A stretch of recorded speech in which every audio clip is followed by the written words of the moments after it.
Relax. I just put him in there for a few minutes. His ticking noise was ruining my livestream audio. My sister Stephanie waved her wine glass at the glass sunroom where my 14-year-old autistic son was locked inside. It was 95 degrees in that box. Noah was curled on the floor, rocking violently and gasping for air. But Stephanie just laughed. He's fine, she said. I didn't scream. I looked at my son, then at my sister, and decided that Stephanie's life ended today. Drop a comment and let me know where you're watching from and what time it is for you right now. I want to see how far this story travels. I didn't waste time looking for a key. I grabbed a heavy stone garden ornament and smashed the lock mechanism off the sunroom door. The glass shattered, and a wave of heat hit me like a physical blow. It smelled like baking concrete and desperation. I scooped Noah up. He was dead weight, his skin burning hot and dry to the touch, and ran for my car. I didn't scream for help. I didn't ask Stephanie for water. I knew better. In a crisis, you don't negotiate with terrorists. You execute the protocol. I got him into the back seat and blasted the air conditioning. My hands didn't shake. I'm a 34-year-old logistics director. My entire career is built on managing disasters, and my life as a special needs mom is built on preparing for them. I grabbed the sensory emergency kit I keep under the seat. I cracked 2 instant ice packs and pressed them to the back of his neck and under his arms. I checked his smartwatch. Heart rate 140. Dangerous, but steady. My instinct screamed to call 911, but I did the math. We were at a remote estate in the hills. An ambulance would take 20 minutes. My car could get us to the emergency room in 15. I put the car in gear, ready to tear out of the driveway, when a fist banged on my driver's side window. It was Stephanie. She wasn't holding a bottle of water. She wasn't asking if Noah was breathing. She was holding a clipboard. "You can't leave!" she yelled through the glass, pulling on the locked handle. "The factory in Vietnam just emailed. They won't release the inventory without a customs broker's signature. You have to sign this release, or the launch is dead." I looked at her. Really looked at her. Her nephew was in the back seat, recovering from heat exhaustion that she caused, and she was worried about inventory. I rolled the window down 2 inches. The blast of cold air hit her, and she flinched, shoving the clipboard through the gap. "Just sign it, Vanessa." "God, don't be so dramatic. He's sitting up, isn't he? Sign the release so I can get back to my guests." I looked down at the document. It was a standard international shipping contract for her new luxury product line. But then my eyes caught the Incoterms clause at the bottom. Ex-Works. I froze. Stephanie didn't know what that meant. But I did. Ex-Works meant the buyer Stephanie took full financial responsibility for the goods the second they left the factory floor. It meant she was liable for the shipping, the insurance, the customs, and most importantly, the storage fees if anything went wrong. If I signed this as her broker, I could move the cargo. But if I signed it and then quit, she would own $120,000 of product sitting on a dock she couldn't access, racking up fines she couldn't pay. "Hurry up," she snapped, tapping her manicured nail on the glass. "I have investors waiting." I looked at Noah in the rearview mirror. He was blinking, his breathing slowing down. He was going to be okay. But Stephanie? She wasn't. "Give me the pen," I said. My voice was calm. Terrifyingly calm. I signed the document. I authorized the shipment knowing exactly what I was going to do to it. I wasn't just signing a customs release, I was signing her bankruptcy papers. "There," I said, shoving the clipboard back at her. "Now get away from my car." Finally, she huffed, checking her hair in my side mirror. "See you at the after party. Try to look less miserable." She turned and strutted back toward the music. I rolled up the window, put the car in drive, and peeled out of the gravel driveway. I drove toward the hospital, checking Noah's vitals every 30 seconds. My hands were steady on the wheel. I wasn't crying. I was calculating. Stephanie thought she had just launched an empire. She didn't realize she had just signed a contract with the devil, and I was the one holding the pen. An hour later, the emergency was over, but the silence in my car was heavier than the heat had been. Noah was stabilized, asleep in the cool darkness of his room with the blackout curtains drawn. The doctor said he was lucky. I knew luck had nothing to do with it. He was alive because I was prepared for the disasters my family constantly created. I sat in my car in the driveway, gripping the steering wheel until my knuckles turned white. The adrenaline was fading, leaving behind a cold, hard clarity. I closed my eyes and saw the ledger. Most people see memories when they think about their family. I see invoices. For 6 years, I hadn't been a sister or a daughter. I had been a venture capitalist funding a failing startup called the Miller Family Image. It started small, a credit card payment here, a car repair there. But then came the private school, $45,000 a year so Stephanie's kids could go to the same elite academy as the governor's children. Then came the lifestyle stipend, $6,500 a month transferred automatically to her account, disguised as consulting fees from my company so her husband, Ryan, wouldn't feel emasculated. I paid for the country club membership I wasn't allowed to use. I paid for the leased SUVs. I paid for the very wine Stephanie was drinking while my son suffocated in her sunroom. I did the math in my head. $480,000. That was the price tag on my admission ticket to this family. And what did I get for it? I got mocked at parties. I got parents who told me to fix my face when I was upset. I got a son who was treated like a broken toy. For a long time, I asked myself why I did it. Why did a smart, successful logistics director let herself be bled dry for half a decade? Was I weak? Was I desperate? No, it was something more insidious. In economics, we call it the sunk cost fallacy. It's the trap where you keep pouring resources into a failing project not because you think it will succeed, but because you can't bear to walk away from what you've already invested. You think, I've already spent 3 years and 200 grand. If I leave now, it was all for nothing. But if I pay just a little more, maybe this quarter they'll finally love me. Maybe this check will be the one that buys their respect. I sat there in the dark, looking at the house I bought with my own money, and realized I had been investing in a scam. There was no return on investment coming. There was no dividend of love. The market had crashed, and my assets were worthless. Stephanie wasn't a distressed asset I could turn around. She was a liability. And in the logistics world, when a liability threatens the integrity of the entire supply chain, you don't bail it out. You cut it off. I opened my eyes. I wasn't sad anymore. I was done negotiating. I picked up my phone and opened my banking app. I didn't tremble.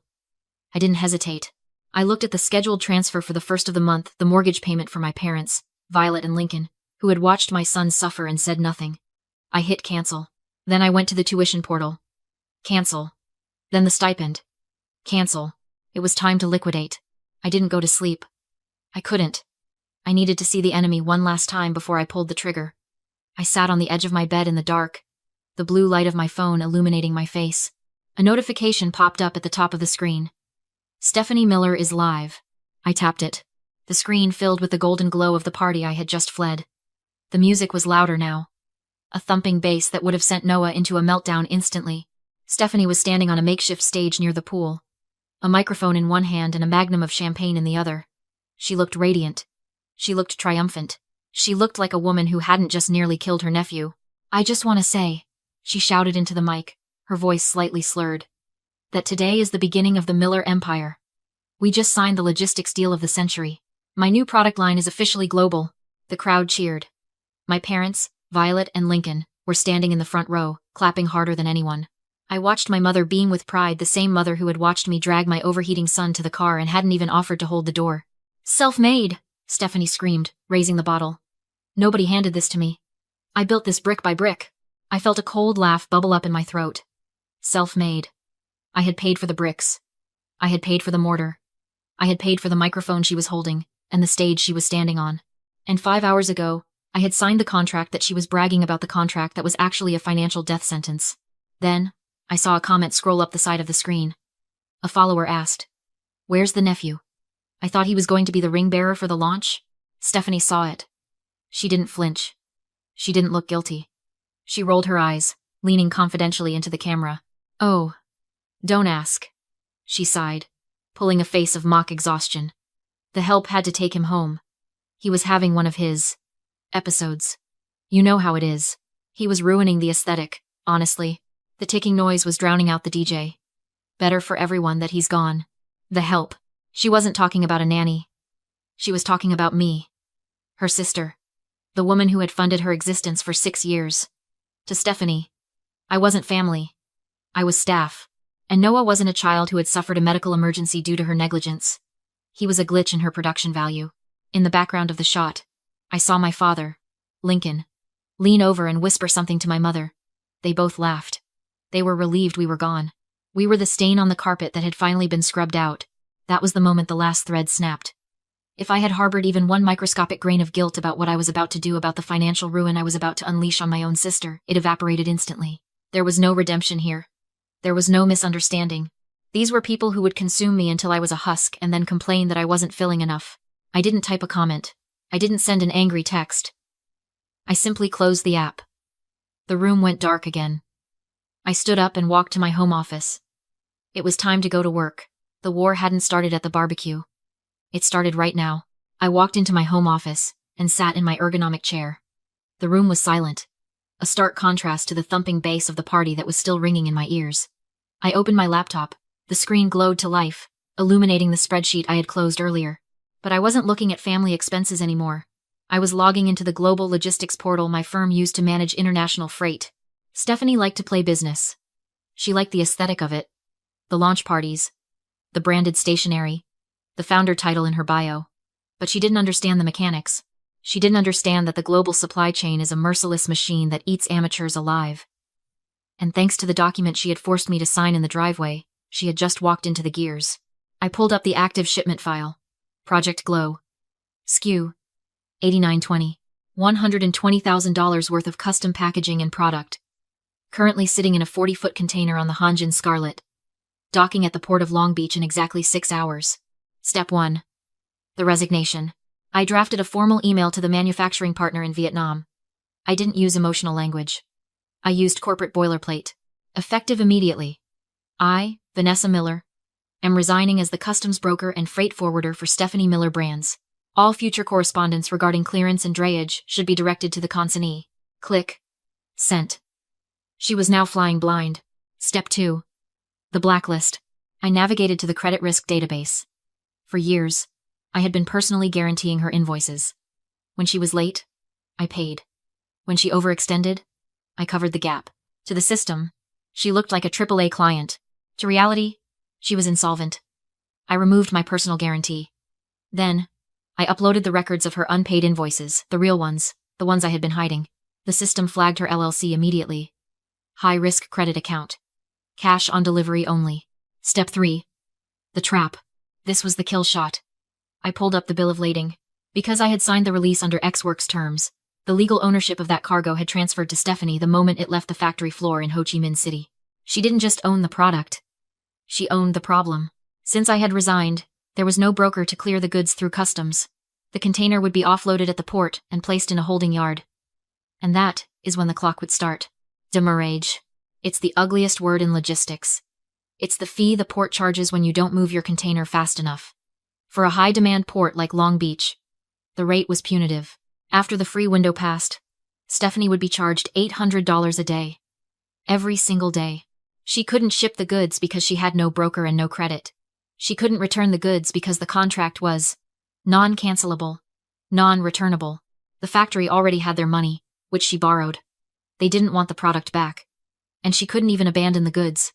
In maritime law, you can't just walk away from a container. You are liable for the disposal fees, the storage fees, and the environmental levies. I leaned back in my chair. Stephanie thought she had built an empire. What she had actually built was a debt prison. She had a $120,000 anchor sitting on a dock in California, and starting tomorrow morning, it was going to cost her $800 a day just to look at it. I closed my laptop. I didn't feel happy. I felt efficient. The order was processed. The supply chain was broken.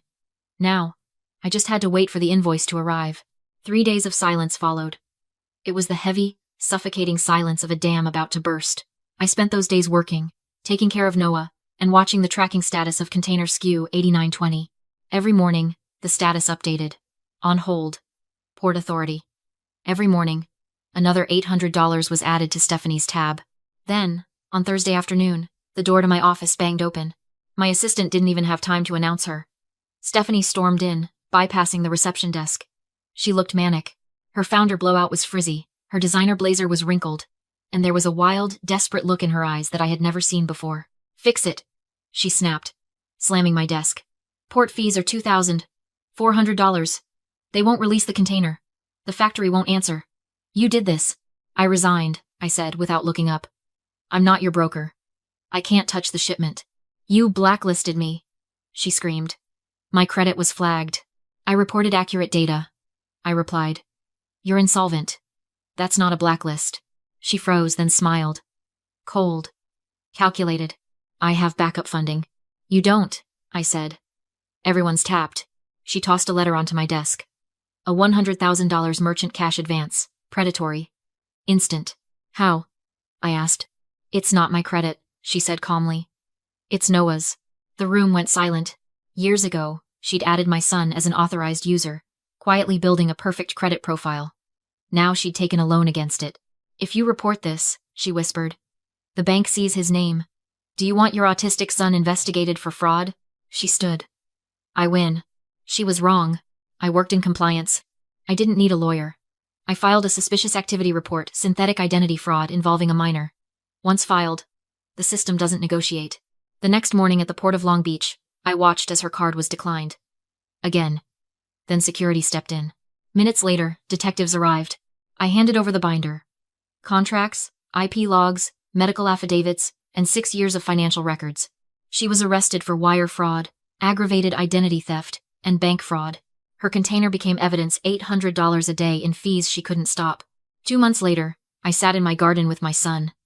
Quiet. Safe. Court update. Pre-trial motions denied. 5 to 10 years. I deleted the family ledger, the $480,000 I'd paid to keep the peace. For the first time, I wasn't the bank. I was free.